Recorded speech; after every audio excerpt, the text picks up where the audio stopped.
While we all love a good rom-com, in recent years we've also seen the resurgence of a genre on the other side of the coin, the romantic horror. They can be found within a number of subgenres, from psychological thrillers to dramas and beyond. These films take a look at love from a much less whimsical, much more terrifyingly realistic angle. That realism is frightening because nothing is more unsettling than a love story at the heart of a horror movie. From unrequited love to doomed relationships, anti-romcoms of the horror variety blend the two genres for the ultimate look at the dark side of love. So let's take a look at the rise of this hybrid genre, how it speaks to our very real fears of romance, how even our favorite non-horror rom-coms can sometimes be pretty scary in hindsight, and why we're so attracted to stories about love gone wrong. While it might feel ultra-modern, the overlap of romance and horror dates back to the 18th century with the gothic romance genre. Characterized by atmospheric, haunting settings and brooding characters, these stories blend suspense and terror with the allure of falling in love and having a deep emotional connection with someone. For its time, this was considered a rebellious genre, one that pushed boundaries by exploring the blurred line between love and death, fear and desire. And it was a way of expressing things about society in the 18th century that were repressed, which were sexuality and the fear of death. Hallmark examples include Anne Radcliffe's A Sicilian Romance in 1790, Mary Shelley's Frankenstein in 1818, Charlotte Bronte's Jane Eyre in 1847, and Daphne du Maurier's Rebecca in 1938. These novels challenged societal norms, looking deeper into the complexities of human nature and the enticing notion of the supernatural and unknown. It is a monstrous love. And it makes monsters of us all. We can still find gothic horror and romance in plenty of contemporary storytelling. Mike Flanagan's adaptation of Shirley Jackson's The Haunting on Hill House mostly focuses on familial love. The Cranes lose their matriarch and years later their sister Nell, a tragic character who also grieved the sudden loss of her husband. His follow-up, The Haunting of Bly Manor, had multiple doomed relationships: Danny and Jamie, Hannah and Owen, Peter and Rebecca, Henry and Charlotte, all of which ended in tragedy. If you can't feel anything, then I'll feel everything for the both of us. Supernatural romances between humans and vampires, werewolves, reanimated corpses, and zombies have seen different trends over the centuries, and the allure of seductive, mysterious creatures has stood the test of time. But for those looking for different kinds of stories, ones that still bridge the gap of horror and romance but comment on the perils of modern relationships, a new kind of genre blending is on the rise. No matter how much we love romantic comedies and dramas, when we look at them in retrospect, many have plots that sound like they could be horror movies. Since its release, Christmas rom-com Love Actually has been scrutinized for its casual depiction of stalking, infidelity, and questionable power dynamics. Beloved classic The Notebook, based on the Nicholas Sparks novel of the same name, captivated audiences when it came out in 2004 and continues to be a favorite among romance fans. But looking back, Noah's persistent pursuit of Allie, a girl who isn't interested in him, is pretty creepy. They only go on a first date because he threatens to end his life. Then they have an on-off romance for decades where they constantly fight.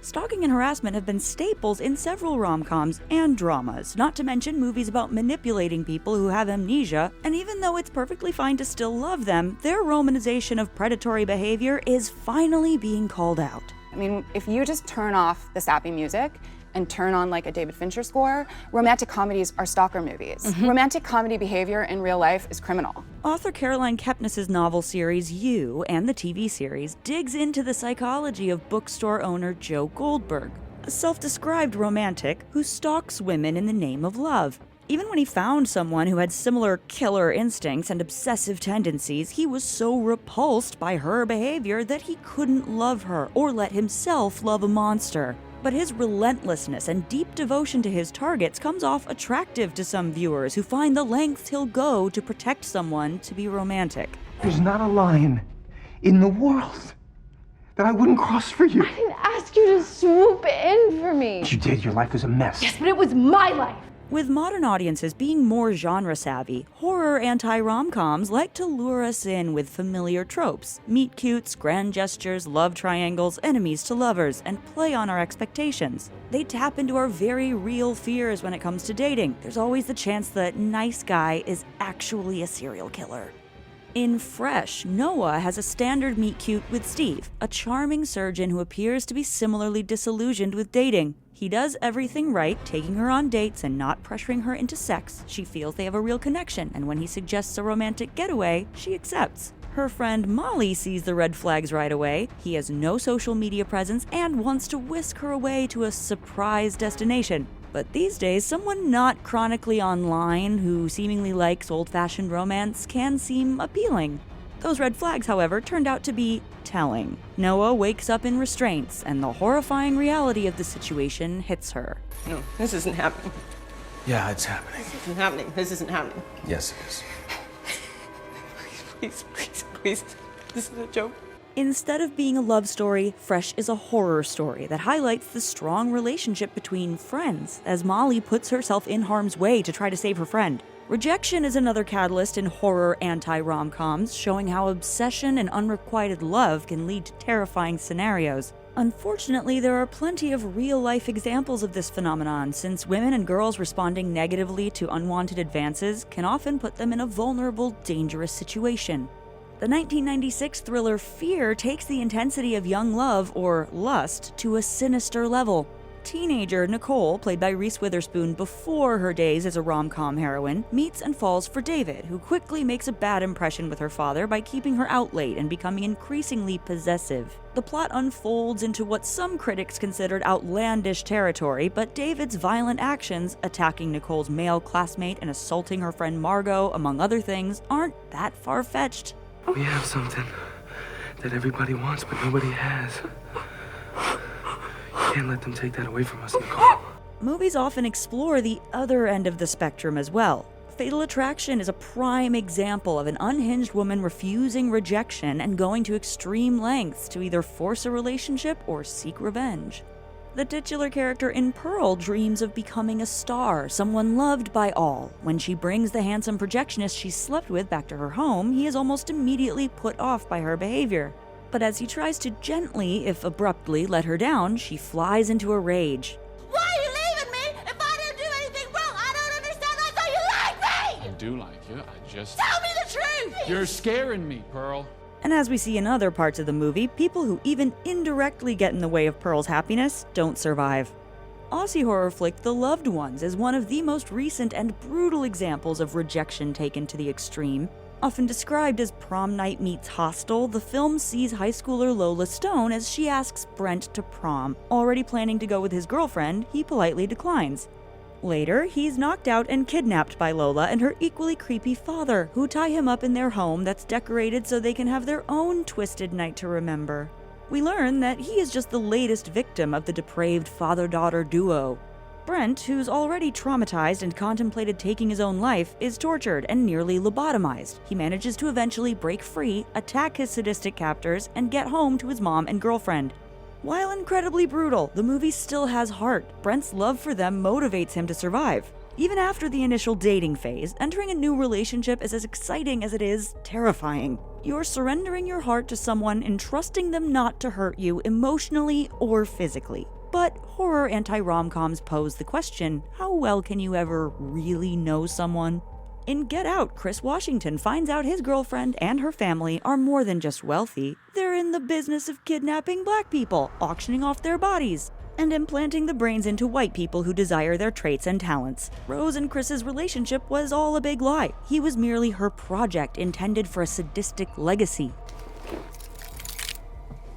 You know I can't give you the keys, right, babe? You were one of my favorites. These types of betrayals are at the center of many modern horror and good-for-her movies like Ready or Not, which sees a new bride discovering that the family she just married into is way more messed up than she thought. Adhering to the La Doma's tradition of playing games with new family members, Grace draws the hide-and-seek card.